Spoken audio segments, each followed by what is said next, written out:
To all of you, I am Prince from Let's Learn and Speak English, and in the last video we had a discussion about some words like obsess, obsessed, presentiment, sentiment. So I'm once again back to share with you some more words which are related to not obsessed, but they are related to something very special.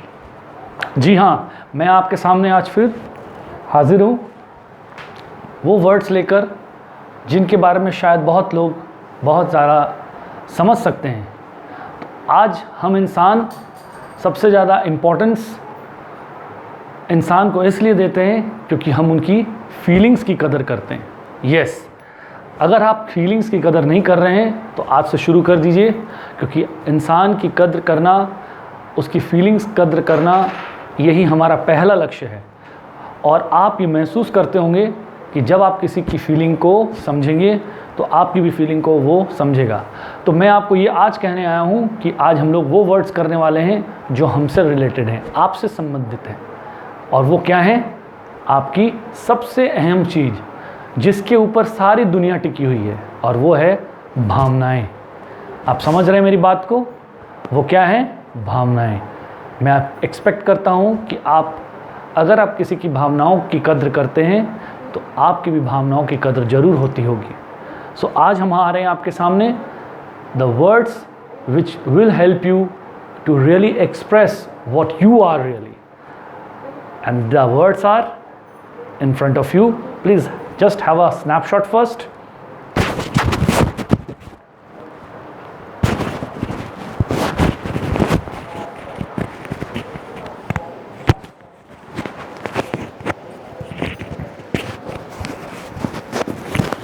Yes, I am back. So now you can see the words. So creatures capable of feeling and perceiving are called sentient. So मैं यहाँ पर कौन से word की बात कर रहा हूँ आपके सामने? Sentient. So sentient कहाँ से आया है? सेंटी से आया है या सेंटियो से आया है। सेंटियो एक लैटिन रूट है जिसका मीनिंग क्या होता है? To feel. Okay, so creatures, प्राणी, केपेबल ऑफ फीलिंग, जिनके अंदर महसूस करने की और जो जागरूक हैं। Perceiving means aware. Okay, feeling and perceiving, जो समझ सकते हैं और जागरूक हैं, are called sentient. Human beings are sentient, rocks are not. हम किसी पत्थर या चट्टान को अगर हाथ से ज़ोर से मारें तो हमारे हाथ में दर्द होगा, पत्थर और चट्टान को कोई असर नहीं होने वाला। आप समझ रहे हैं? So this is a word which has come from sentiment, and today we are studying about sentient. So creatures capable of feeling and perceiving are called sentient. मैं आगे बढ़ रहा हूँ। A person who is capable of having feelings is sentient. ठीक है, एक ऐसा इंसान जिसके अंदर जो केपेबल है, जो क्षमता रखता है, यू हैविंग फीलिंग्स, क्षमता रखता है किसी की फीलिंग्स को जानने की या फिर महसूस करने की, उसको हम क्या कह सकते हैं? सेंटिएंट बोल सकते हैं।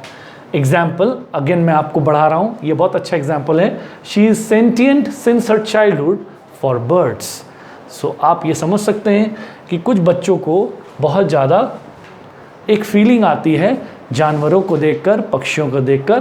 तो यहाँ पर एक गर्ल के लिए शी यूज़ कर रहे हैं। सेंटिएंस बचपन से है वो बर्ड्स के लिए। कुछ भावुक हो जाते हैं, जो लोग बहुत ज़्यादा किसी चीज़ के लिए भावुक हों उनको हम सेंटिएंट कह सकते हैं। तो ये तीन वर्ड, ये तीन एग्जाम्पल्स आपको ये याद रखने हैं। और यहाँ से हम ये समझते हैं ये वर्ड कहाँ से आया है? सेंटियो से आया है, जिसका मीनिंग टू फील होता है। क्या होता है?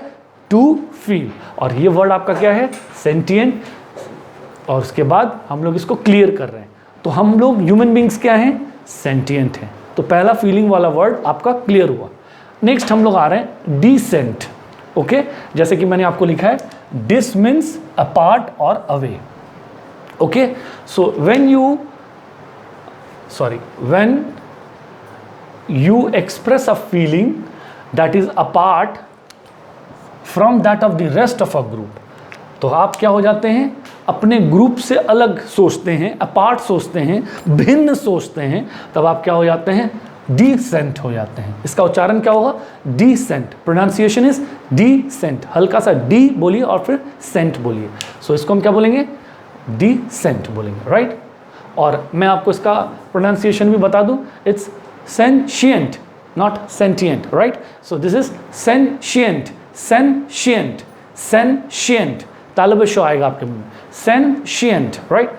नेक्स्ट मैं आ रहा हूँ डिसेंट पर। तो डिसेंट वो ग्रुप है जो अपार्ट और अवे हैं, अलग हैं, express a feeling that is apart from that of the rest of a group. जो रेस्ट ऑफ द ग्रुप से, मतलब आपसे अलग हों या आप उनसे अलग हों, तो आप क्या हो जाएंगे? डिसेंट हो जाएंगे, dissent, right. To express a feeling opposite, अब आपको ये बहुत क्लियर हो जाएगा। To express a feeling opposite to that of the rest of a group is to dissent. मतलब आप विपक्ष हो गए। टू एक्सप्रेस अ फीलिंग, एक ऑपोजिट फीलिंग को एक्सप्रेस करना, so that of the rest of a group, जो भी आपका ग्रुप है जिसके साथ आप वार्तालाप कर रहे हैं या फिर आप अलग हैं, तो वैसे ग्रुप में अगर आप ऑपोजिट हैं तो आप क्या हो गए? डिसेंट हो गए, राइट। क्या हो गए? डिसेंट हो गए। इसको डिसेंट नहीं बोलेंगे, डिसेंट बोलेंगे। एक एस का साउंड आएगा, दो एस का साउंड नहीं आता है।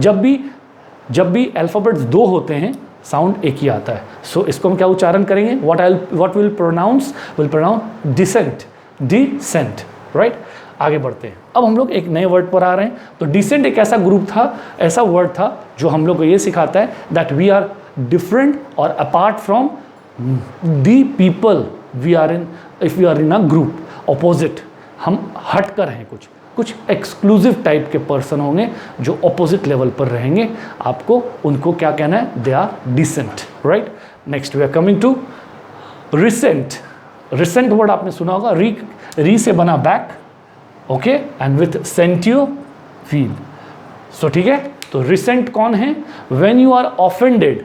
ऑफेंडेड मीन्स आप या तो बहुत ज़्यादा नाराज़ हो जाते हैं या फिर लज्जित हो जाते हैं, इंसल्टेड, ठीक है, क्लियर हो गया।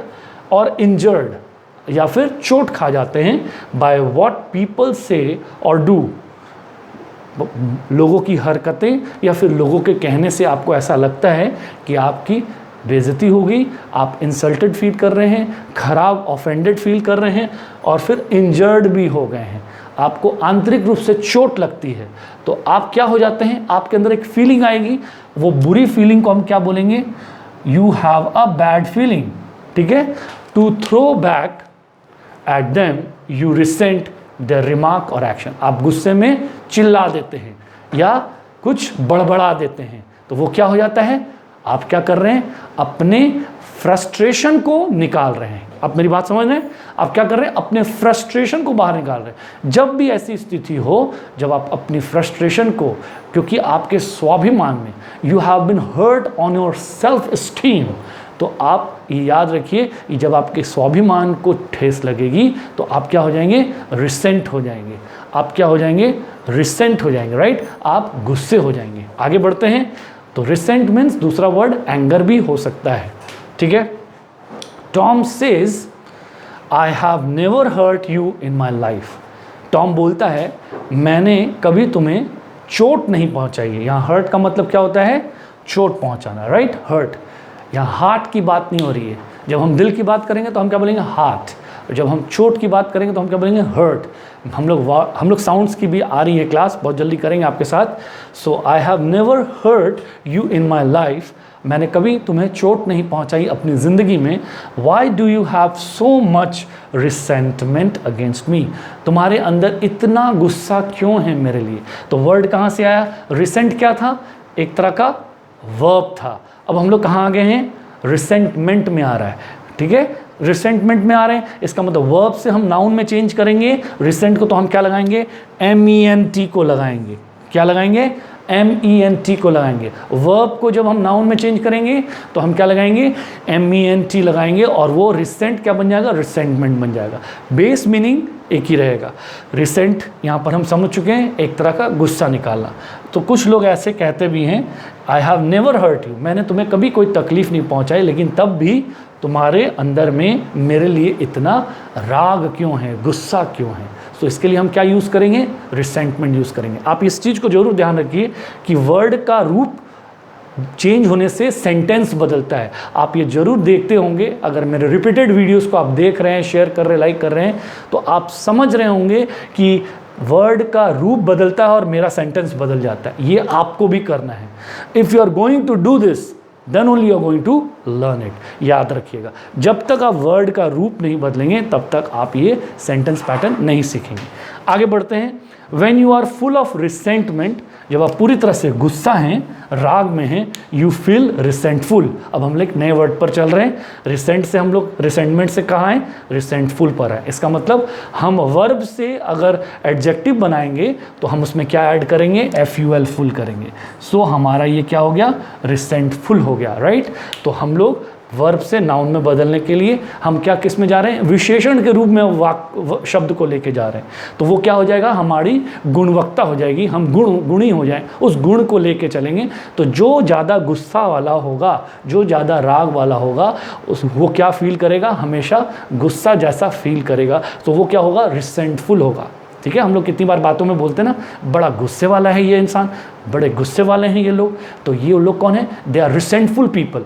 What type of people, resentful people. यही टेक्निक याद रखिए, आपको हिंदी से इंग्लिश में नहीं आना है, लेकिन टेक्निक एक ऐसी पकड़नी है कि आप हिंदी बोलते हुए भी कभी कभी इंग्लिश वर्ड्स यूज़ कर सकें और वही सेंस को लेके यूज़ कर सकें। Next, a feeling of hurt at unfair treatment. Unfair means गलत व्यवहार, अनफेयर मीन्स गलत व्यवहार, बैड बिहेवियर, गलत व्यवहार। और एट एन इंसल्टिंग रिमार्क, ऐसी कोई बात होगी जिसमें आपको लगा कि किसी ने आपको ये बात बोली या कोई ऐसी हरकत की जिससे लगा कि आपकी बेइज्जती होगी, इंसल्टिंग रिमार्क हुआ, वो is a feeling of resentment. तो उसमें आपको क्या होगा, आप किसी की मैरिज में जाते हैं, किसी के बर्थडे में जाते हैं, आपके साथ गलत व्यवहार होता है, आपको गलत कुछ वर्ताव किया जाता है, तो आपका क्या निकलता है, रिसेंटमेंट हो जाती है आपके अंदर में कि उसने मेरे साथ ऐसा क्यों किया जब मैं उसके घर गया था। सो this is resentment, right. Last में आ रहे हैं, ही फेल्ट रिसेंटफुल, उसने गुस्सा महसूस किया when his best friend did not attend the party. तो जब उसका बेस्ट फ्रेंड ही उसकी पार्टी में नहीं आया तो उसे बहुत गुस्सा लगा, बहुत ख़राब लगा, बहुत दुख फील हुआ और एक तरह की फीलिंग एक्सप्रेस की उसने। तो ये थे आपके बहुत ही बेहतरीन आपकी फीलिंग वाले वर्ड्स जो शुरू हुए सेंटिएंट से, डिसेंट, उसके बाद हम लोग आए रिसेंट, उसके बाद हम लोग आए resentment and we ended with resentful. Hope you like this video, keep sharing, keep liking and always there with the idea that we will be always continuing our videos and we will always see everything in a proper manner so that we can teach you, right। और आप हमेशा ये याद रखिए कि implementation बहुत ज़रूरी है। All the best।